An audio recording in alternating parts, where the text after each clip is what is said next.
ser muy honesto, porque esta revista fue fundamental en mi historia como lector y como comiquero. Estoy hablando de la revista Mad. Hace ya unas semanas anunció que se cerraba y causó cierta conmoción, pero no la que debería haber causado la revista que le compitió a Playboy. La única revista en Estados Unidos que le competía a Playboy en ventas en la mejor época de Playboy se llamaba Mad. La cerraron y creo que aquí hay varias lecturas. Pero vamos a enterarnos porque yo sé que muchos de ustedes no tienen ni idea de qué es la revista Mad, porque ya no les tocó. Yo les puedo decir que se perdieron de una de las mejores revistas de humor que han existido en la historia. Es la revista que fue inspiradora del movimiento underground, la que generó una revolución a nivel internacional en el humor y en la forma de burlarse, contestataria, simplemente fue una revista que cambió el esquema. ¿Y por qué lo cambió? Mucho tiene que ver su fundador. William Gaines tenía una editorial, era EC Comics, Educational Comics. Y en ese editorial se publicaban, hubo una temporada donde se empezaron a publicar cómics de terror en los 50. En los 40 la onda era los superhéroes, pero cuando se acaba la Segunda Guerra Mundial empezó a entrar otro tipo de historias y de repente el terror se volvió realmente atractivo. Y estos cómics de EC se volvieron míticos porque eran sangrientos, había unas portadas donde salía una cabeza cercenada, pero se volvieron también el principal foco de ataque de Frederick Wertham, el escritor de La seducción del inocente. Este psicólogo decía que estos cómics pervertían la mente de los niños, al punto de que acabó teniendo que ir a una audiencia al Senado o al Congreso, donde estaban investigando sobre el comunismo, la famosa persecución, la cacería de brujas de Joseph McCarthy, la época del macartismo. Y ahí acabó William Gaines tratando de defender esto. Total, para que no los acusaran los editores de cómic, DC, Timely, aceptan que les pongan un código, el Comic Code Authority, del cual hablaremos sus alcances y su historia tal vez en otro programa. De ahí William Gaines tiene que bajar, le pone una serie de reglas, una de ellas que no se muestre sangre, no podía haber escenas lúbricas, no se podía incitar al sexo. Total, eran todas las características que tenían los cómics de William Gaines de EC Comics. Obviamente al quitarle esto, poco a poco se dejaron de vender. William Gaines empezó a generar, junto con uno de los grandes genios del humor y dibujante, y uno de los grandes dibujantes que han existido, un cuate llamado Harvey Kurtzman, junto con William Gaines, fundan la revista Tales Calculated to Drive You Mad, historias calculadas para volverte loco. Estos son los primeros números de Mad. Y en estos números eran sátiras de los cómics de superhéroes. Mucho de los cómics que aceptaron el Comic Code Authority. En ese momento, obviamente, a muchos no les gustó la parodia, pero empezaron unas sátiras fenomenales. Popeye, Superman, Lorenzo y Pepita, cosas que realmente hacían reír.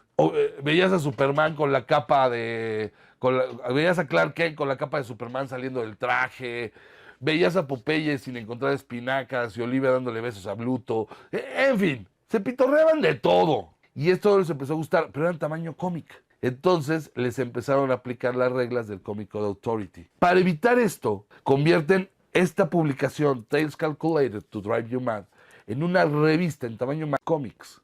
Entonces no le podían aplicar el Comic Code Authority. Y ahí es cuando nace la revista Mad. Esta revista, que había juntado, yo creo que a los grandes genios del humor de su generación. Tenías un Harvey Kurtzman, pero tenías un Al Feldstein, tenías un Jack Davis, tenías una gran cantidad de autores, una gran cantidad de creadores humorísticos maravillosos, que durante cierto tiempo revolucionan el humor.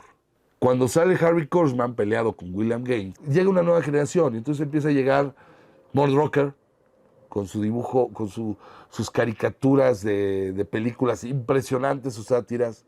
Llega Proías, de Spy vs. Spy, llega Al Jaffee, llega Dave Berg, llega el señorón Sergio Aragonés, y poco a poco empiezan a llegar lo que se conocería como el Usual Gang of Idiots, o la banda natural, o el grupo tradicional de idiotas. Este grupo tradicional se volvió famoso en la revista Mad, sobre todo en los 60s. Le competía a Playboy desde que sale en los 50s, pero en los 60s y 70s es su gran boom. Le competía a Playboy en ventas. Es muy famosa porque cuando fue lo de Vietnam, sacaron era este letrero, bueno, en la Segunda Guerra Mundial había un letrero del tío Sam señalando diciendo I want you, que era para que se reclutaran como soldados. Y Mad lo imitó. Y se volvió famosísimo, lo puso en su portada, dice I want you, pero con la cara de Alfred Newman. Se dice que Alfred Newman es un personaje de una etiqueta de una medicina que atacaba el gigantismo. Posteriormente, la revista Mad, con este grupo se mantiene durante muchos años. Poco a poco empieza a suavizarse. Obviamente, los grandes autores, los grandes creadores empiezan a retirarse, hasta que el único que queda, Proyas, por ejemplo, fallece, el que sigue su trabajo es Peter Cooper, Dave Berg deja de escribir, Al Jaffee ya está muy grande, Mort Rocker ya está muy grande, Jack Davis falleció, y bueno, poco a poco se van perdiendo estos grandes creadores, entran algunos otros. Pero la revista Mad con el paso del tiempo va perdiendo un poco el interés de la gente. Se vuelve más un objeto de cultura popular. O sea, todo el mundo lo conoce, salen los Simpson. O sea, todo el mundo conoce la Mad. Pero poco a poco se deja de vender, como muchas cosas que suceden. Y llega un momento en que la sacan a color. Curiosamente, a partir de que la sacan a color, se empieza a dejar de vender, a vender, a vender. La revista Mad siempre fue en blanco y negro. Viene un revival hace un par de años, no funciona, y la revista Mad la tienen que cerrar. En México, la revista se publicó durante mucho tiempo. La primera vez se publicaba en Monterrey. La gente de Monterrey ahí se traducía, por eso luego tenía varios modismos de allá como huerco, o hablaban del Cerro de la Silla, cosas así. Carlos Lankenau la dirigió un tiempo. Y la verdad, fue una gran época, fue cuando yo la conocí. Quien la estuvo dirigiendo también un tiempo fue el maravilloso Sergio Flores, que hacía también sátiras dentro de la revista, las sátiras nacionales. Después de esta etapa de Monterrey, que es cuando yo la conozco en los 80s y que está, ahí es donde yo descubro tal vez mi afición hacia el humor, donde me doy cuenta que Sergio Aragonés es a fucking genius, es el mayor genio del humor que he conocido en mi vida, junto con Fontana Rosa y Quino. Pero bueno, viene después una etapa en CITEM, la toma CITEM, y la empieza a editar Sixto Valencia.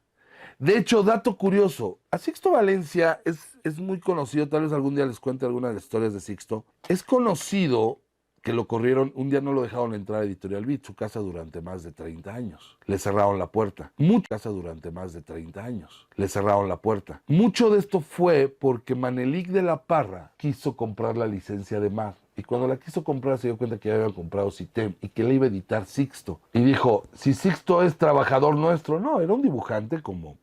Tenía muchos, pero no era un trabajador de él. Sixto nos debe lealtad y no podría haber hecho esto y ya no lo dejó entrar. Esta es una de las razones por las que... Y después pasó lo de la demanda de Memín, esa es otra historia. Algún día platicaremos de Memín, Sixto y estas andanzas. Pero esta fue una de las razones. En CITEM se hicieron alrededor de 100 números, un poquito más, no sé. No, menos. Como 120, no, como 60. Y de ahí pasó a Enigma, que era Editorial Mina. Editorial Mina le estuvo manejando bastante mal. Me acuerdo que yo colaboré en esa etapa. Hubo una época en que Ricardo García Micro la estuvo editando y entonces tratábamos de hacerla más chistosa, pero me acuerdo muy bien, pues, decía, oye, es que vamos a hacer una sátira de nosotros los pobres o de el rey del barrio de Tintán, ¿no? Decían, es que eso no lo conocen los chavos. Dije, puta, ¿qué importa? Cuando yo leía La Mad había un montón de películas o de series que no llegaban aquí y que yo no conocía y que las conocí por Mad. No, no me importa. Tiene que ser algo moderno. Y bueno, esa duró 50. La verdad es que ahí hubo ciertas cosas. Utilizaron la revista Mad como Mad Presenta y hacer una versión de Videorrisa bastante chafa. No lo sé, la verdad bastante desagradable. No es la mejor etapa. Y luego ya la última etapa la ha tenido Editorial Televisa, que ha sido muy inconsistente. Posiblemente, y es muy raro, porque por ejemplo sacaron la edición especial de Aragonés, la edición especial de Don Martin, y pues parece que no se ha vendido como... Algo sucede en México que la gente no está comprando este tipo de autores. Y lo único que nos queda decir es, bueno, tal vez estamos perdiendo el buen gusto o simple y sencillamente el desconocimiento hace que no nos atrevamos a comprar algo. No lo sé. En esta época. Hace poco Hace 2 años anunciaron en la Comic Con de San Diego. La revista Mad ha sido una de las que más ha criticado a Trump. En toda su historia, desde que era el millonario de los bienes raíces, luego cuando hizo este reality show donde despedía gente, etcétera, y cuando iba para candidato y después cuando fue presidente. Mad ha sido una de las revistas que más duro le han dado a Trump. Pero Mad tenía también otra característica. Era políticamente incorrecta. Y la verdad es que eran chistes racistas, eran chistes misóginos, eran chistes, también a los hombres les tocaba, eran homofóbicos, o sea, era mucho el humor. Alguna vez me platicó Sergio que uno de los problemas que tenían ahora con el humor es que ellos ya no podían dibujar a un doctor sin dibujar a una doctora. Porque antes pues dibujaban a la enfermera, ahora no, ahora tienen que dibujar enfermeros para que no los acusen de ser excluyentes y todo ese rollo. Él me comentaba que se había vuelto muy complicado que los acusen de ser excluyentes y todo ese rollo. Él me comentaba que se había vuelto muy complicado, que había que pensarle mucho. Uno ya no podía dibujar a un negro más que con ciertas características, ya no podía dibujar a un mexicano más que con o sea, ya era difícil hacer humor, era muy fácil caer en este rollo de lo políticamente incorrecto. Estas dos cosas, lo políticamente incorrecto y el rollo de Trump, fueron de las cosas que no ayudaron a Matt para que permaneciera. Matt ya había perdido mucho eso, se había estado cuidando tanto de no ser políticamente incorrecto que había perdido un poco eso. Su humor ya se volvía demasiado localista y demasiado cuidado y se notaba demasiado centrado. Es una de las cosas que nos ha quitado el politically correct. No voy a decir si es bueno o si es malo. Yo en lo personal soy una persona total y absolutamente políticamente incorrecta. O sea, no hay cosa que yo haga que sea correcto en estos tiempos, entonces por eso ya prefiero evitar mi opinión al respecto. Pero, un poco dura. Estoy viendo una generación con un sentido del humor un poco zafio, un poco burdo.